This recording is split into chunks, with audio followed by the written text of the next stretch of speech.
Hi, everybody. Thank you for coming. Around the world, our infrastructure is set to receive significant investment, and that's largely because of the overall degrading conditions and the urgent need for renovation. However, these large products are especially vulnerable to construction errors, often due to insufficient monitoring. Over 50% of US-based infrastructure projects suffer from delays, and one of the major contributors is poor monitoring and control. What are the consequences of this? When we notice an error, it causes rework and overruns, which are a significant driver of project expenses, estimated to be 10 to 15% of the final costs, and nearly 75% of construction projects don't meet that initial budget. And when errors are not noticed, it sacrifices the safety and the long-term stability of the project, which can exacerbate the environmental impact if you need to do maintenance or early demolition than you expected. So what this talk is going to discuss is advances in laser scanning and visualization, which can help in two ways. For one, it can help streamline remote monitoring so that people can catch these errors the first time. And for two, it can help with analysis in digital twin and virtual reality applications for all those new types of technological movements. So this work is a case study. It's a development of a point cloud-based reconstruction of an active highway work zone. And this will review the data collection and the processing techniques which are unique for active construction sites on highways. We found through reviewing the data that there's a need for more research in horizontal construction projects specifically, such as roads, and ones that are active in situations where you can't exactly shut it off from work and traffic. We're going to do a short survey of advanced methods for data exploration for those remote monitoring and analysis applications. And lastly, this will discuss how to build what we're calling context-specific immersive virtual environments so that you can create high-fidelity models of your project using the data you captured. To collect this data, we went to an active highway construction project in southwestern Pennsylvania in the United States. This was a highway conversion project. It started as a clover leaf, and we were able to capture one whole leaf of the clover leaf. The data capture was a terrestrial laser scanner, the Leica BLK360, and this was a large site, so you had to do multiple scanning iterations. In our case, 20 scanning iterations.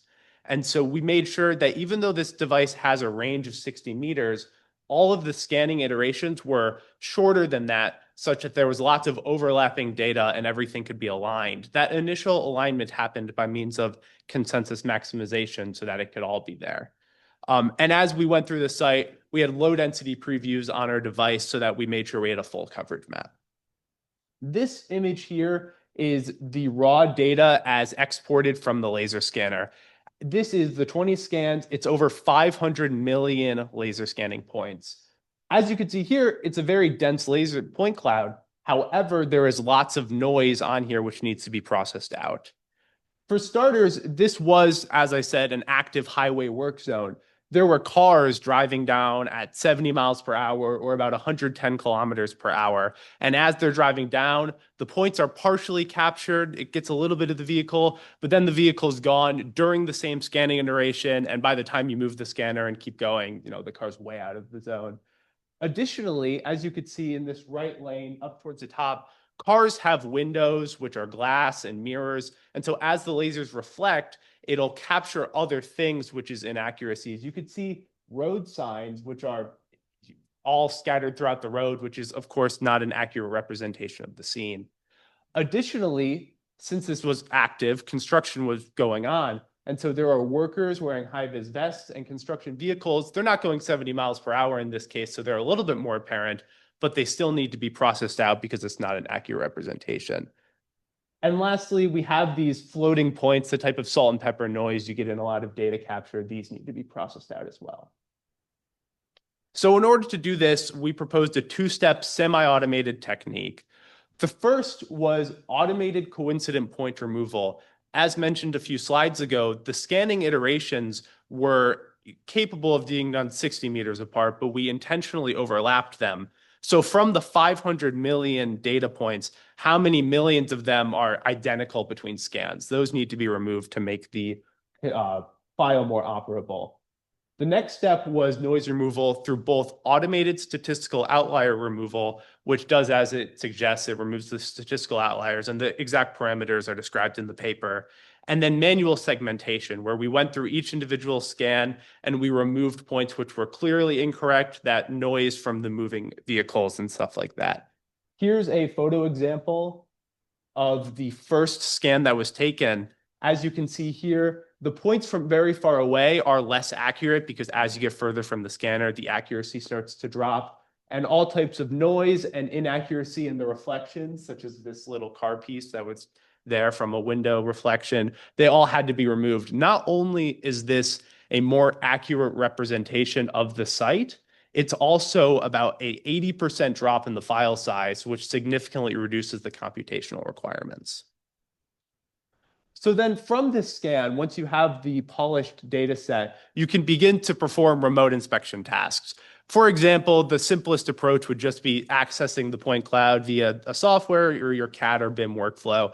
And from here, it was not an issue to have construction workers reproduce the measurements from the scene.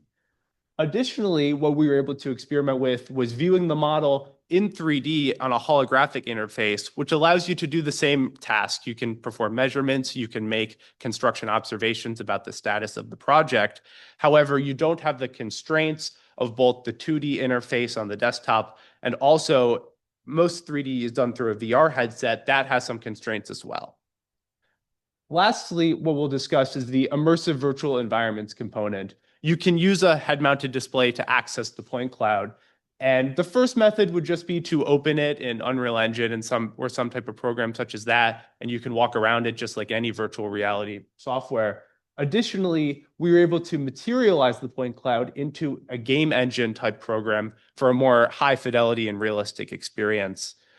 To talk more about this, what we performed was first segmenting the data set. So we had the point cloud, and we segmented it between the landscape and the construction environment and the construction objects.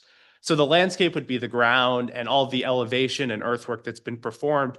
We were able to create a height map and then import that into, in this case, Unreal Engine, rebuild all the textures, and then the construction features, such as this wall right here, as mentioned previously, you're able to completely extract the measurements and that can be rebuilt. In addition to building it with the measurements, you're able to mesh the point cloud directly if you have something that's really complex and it's not practical to get all of the measurements directly from there, you can mesh it and import it that way. What are the results of this? Well, the original data capture had 20 scans totaling 500 million unique data points.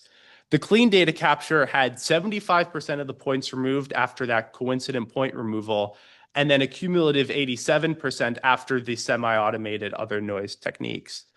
This is a total file size reduction of nearly 89%. It's important to note that this is not necessarily a study on the most optimal way to reduce point cloud size, but what this shows is the feasibility of capturing this data and then how much of it is unnecessary and wasted computational costs. And with just a few processing techniques, you can really make this significantly more operable. And all three methods of visualization were tested with construction employees as outlined in the paper, and it was capable of inspection tasks as outlined, thus displaying feasibility for future remote inspection applications.